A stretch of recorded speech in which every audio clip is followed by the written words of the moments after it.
As-tu remarqué, lors de compétitions sportives, comme par exemple les Olympiques, la personne qui termine sur la troisième marche du podium, par exemple la médaille de bronze, a l'air toujours plus heureuse de son résultat comparé à la personne qui termine sur la deuxième marche du podium, la médaille d'argent.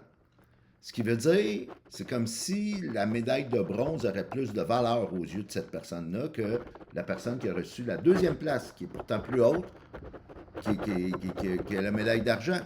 On appelle ça en psychologie moderne du counterfactual thinking. Traduction libre du raisonnement contrefactuel. Voici ce qui arrive.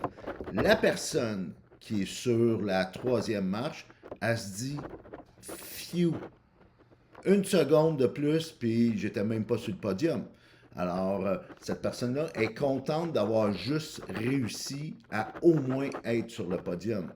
Tandis que la personne qui arrive en deuxième place, la médaille d'argent, elle s'imagine, il me manquait une seconde, puis j'aurais été premier. Ce qui veut dire, dans cette psychologie-là, qu'on peut utiliser les regrets pour se propulser. D'ailleurs, c'est ce que dit l'auteur, un de mes auteurs préférés, Dan Pink, dans son livre The Power of Regret. C'est que souvent on entend dire « Ah, moi je veux vivre une vie, pas de regrets, puis ainsi de suite. » Et les regrets ont mauvaise presse. Il faut faire attention. On est des créatures d'émotions. Il faut les accueillir, ces émotions-là, parce que si on tente d'être dans le déni et qu'on n'en tient pas compte, puis qu'on essaye le plus possible de balayer ces émotions-là sous le tapis, on ne grandit pas dans ce temps-là.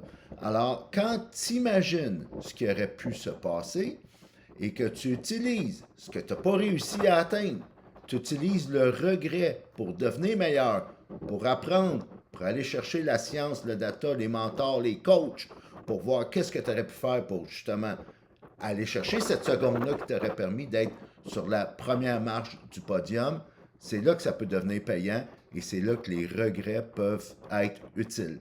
Utilise-les pour te propulser.